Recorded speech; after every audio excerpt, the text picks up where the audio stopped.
बिस्मिल्लाहिर्रहमानिर्रहीम। अस्सलाम वालेकुम नाज़रीन, मैं हूं अहमद फवाद और आप देखते हैं मुझे मेरे यूट्यूब चैनल और फेसबुक पेज पर। नाज़रीन, दो बहुत ही अहम इशू हैं जिनके ऊपर मैंने जो अपडेट है वो आपको करनी है। तफसीलात, बहुत अहम तफसीलात हैं, वो आप तक पहुंचानी है। एक इशू तो ये है कि TLP जिनका जो मार्च है वो रावलपिंडी इस्लामाबाद की जानिब वो गामजन है और हुकूमत की जानिब से अहम फैसला कर लिया गया है। इमरान खान साहब की ज़ेर सदारत वफाकी काबीना का इजलास हुआ। उस इजलास में बड़े अहम फैसले किए गए हैं। 60 दिनों के लिए पंजाब का जो कंट्रोल है वो अब रेंजर्स संभालेगी। रेंजर्स को तलब कर लिया गया है क्योंकि पुलिस के कंट्रोल से मामलात जो हैं वो निकल चुके हैं। इससे रिलेटेड बहुत अहम तफसीलात हैं। TLP का धरना, कितने लोग थे, असलहे के हवाले से क्या डिटेल्स हैं, ये सारा कुछ आपको बताऊंगा। और दूसरा नाज़रीन जो बहुत अहम एक मामला है वो शुएब अख्तर वाला है। आप सब ने भी स्टोरी बल्कि आप तक पहुंच भी चुका होगा कि नोमान साहब जो कि PTV के न्यूज़ एंकर हैं और डायरेक्टर भी हैं, खैर वो डायरेक्टर स्पोर्ट्स भी हैं, और इसके अलावा जो उनका लाइव शो में शुएब अख्तर उनके दरमियान जो तकरार हुई और फिर शुएब अख्तर ने रिज़ाइन दिया, तो ये मामला खैर आप तक पहुंच चुका होगा। इनसाइड स्टोरी क्या है, असल में ये मामला शुरू कहाँ से हुआ। डॉक्टर नोमान साहब जो थे, जब उन्होंने कुछ अरसे के लिए उन्होंने शो ये नहीं किया और उस टाइम भी जो शुएब अख्तर थे वो ये शो कर रहे थे। उस वक्त क्या एक मामला हुआ था जो कि डॉक्टर नुमान जो है उनके जहन में था और उसी एक जो कहें ना कि एक जेलसी को लेकर ये जो मामला था, ये जो वाकया था वो पेश आया।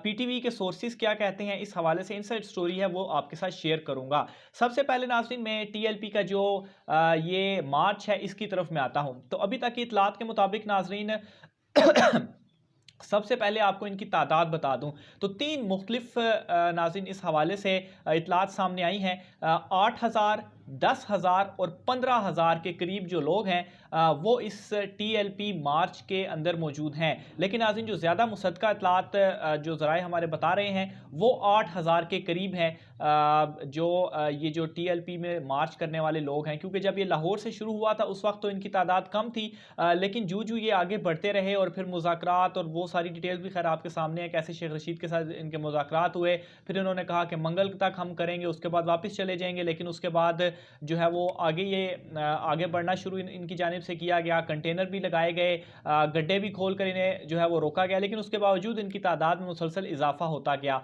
8,000 के करीब नाज़रीन इनकी तादाद कुछ ज़राए जो है वो बता रहे हैं वो है।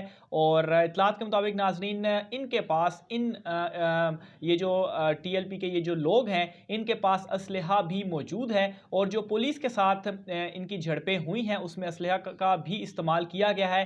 फायरिंग भी नाजरीन की गई है और ये जो असलहा है नाजरीन ये जदीद किस्म का असलहा नाजरीन इनके पास जो सोर्सेज हमें बता रहे हैं वो मौजूद है, जो कि एक बहुत ख़तरनाक बात है।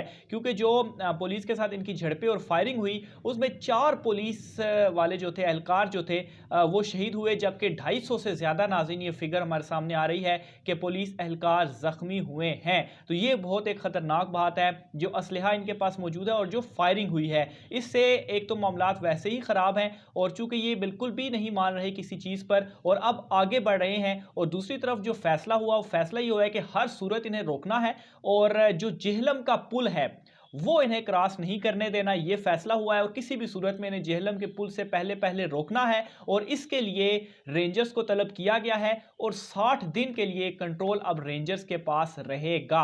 और रेंजर्स के हवाले से नाज़रीन फिर आपको पता ही है वो तो तभी बुलाई जाती है कि हालात जब कशीदा हो और पुलिस जो है वो मामलात को संभाल ना सके। तो यही हुआ है, अब रेंजर्स आई है और रेंजर्स इनको रोकेगी और ऑब्वियसली फिर गिरफ्तारियां और मामलात जो है वो मजीद गंभीर होते जा रहे हैं।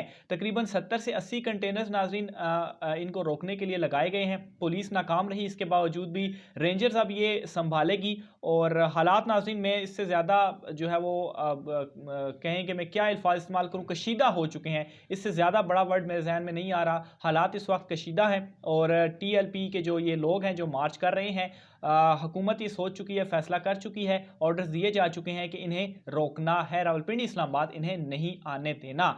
तो ये नाज़रीन अभी तक की अहम डिटेल्स हैं, अपडेट्स हैं। मज़ीद जो इस हवाले से होता है वो भी मैं आप तक पहुँचाता रहूँगा। दूसरी तरफ नाज़रीन जो पीटीवी शो डॉक्टर नुमान वाला मामला हुआ, उसके ऊपर मैं आता हूँ।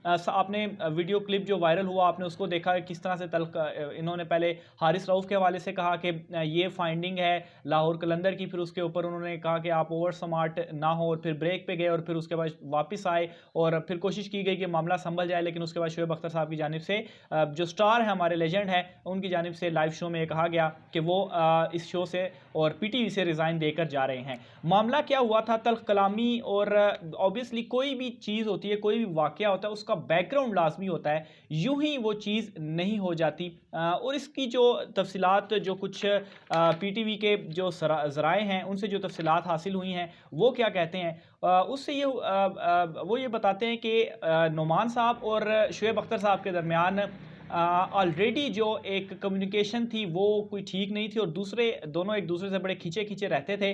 कोई मामलात शुरू से ही इनके आपस में गड़बड़ थे, और ये गड़बड़ तब शुरू हुई थी कि एक तो डॉक्टर नुमान साहब जो हैं वो जब उन्होंने शो का आगाज़ किया, ऑब्वियसली बड़ा ही अच्छा गेम ऑन है और शो उनका रहा, बड़ी उसकी रेटिंग और लोग देखते देखते रहे इस शो को। लेकिन बीच में वो कुछ अरसा इस शो से गायब हुए, और उनके इस शो से गायब होने पर उनकी जगह पर एक और एंकर साहब जो थे उनको बिठाया गया, और उनके साथ थे शोएब अख्तर साहब, और वो दोनों ये शो किया करते थे, और उन दोनों की बहुत ज़बरदस्त आपस में अंडरस्टैंडिंग थी, और शो भी जो है वो उसकी जो रेटिंग थी वो भी अच्छी थी, और शो भी बहुत अच्छा जा रहा था। तो ये एक जेलसी थी। जब नुमान साहब जो थे वो वापस आए तो ऑब्वियसली उनको शो नहीं दिया जा रहा था, क्योंकि शो ऑलरेडी अच्छा चल रहा था।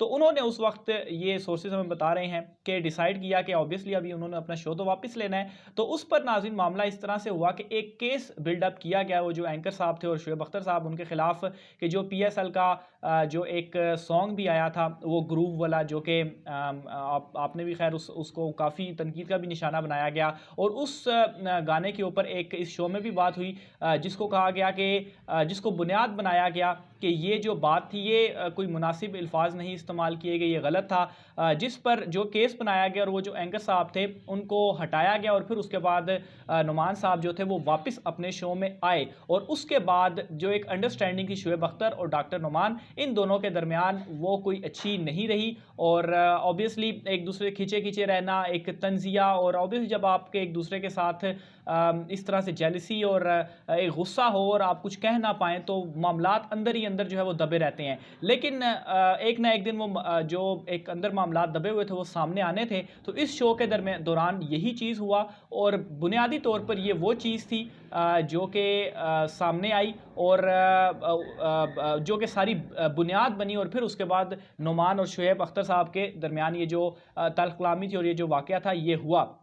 बहरहाल एक जग हँसाई तो मैं कहूँगा ये हुई, ख़ास तौर पर जो नेशनल टीवी है हमारा, और जो हमारे इंटरनेशनल जो गेस्ट थे वहाँ पर उनकी जानिब से भी इस चीज़ की मज़म्मत की गई। एक इंटरनेशनल गेस्ट जो डेविड ग्रोवर साहब हैं, उन्होंने खैर अपना ये कहा भी कि इस तरह का जो वाक़या था, एक तो उन्होंने अपनी लाइफ में कभी नहीं देखा, और अपने नेशनल स्टार के साथ इस तरह से उन्हें ह्यूमिलेट करना ये किसी तरह से दुरुस्त नहीं है। तो ये नाज़रीन उसकी इनसाइड स्टोरी है कि ये वाक़या पेश क्यों आया। बहरहाल ऑब्वियसली शोएब अख्तर साहब एक लेजेंड है, उनके साथ इस तरह का सलूक नहीं होना चाहिए था। आप लोग भी खैर इसकी मज़म्मत कर भी रहे हैं, सोशल मीडिया के ऊपर भी ये काफ़ी चल रहा है। तो बहरहाल इनसाइड स्टोरी उसकी ये थी। अपनी राय का इज़हार नाज़रीन कमेंट बॉक्स में लाजमी कीजिएगा कि दोनों मामलात को लेकर आप अपनी क्या राय रखते हैं। आज के व्लॉग से मुझे इजाज़त दीजिए। अल्लाह हाफ़िज़।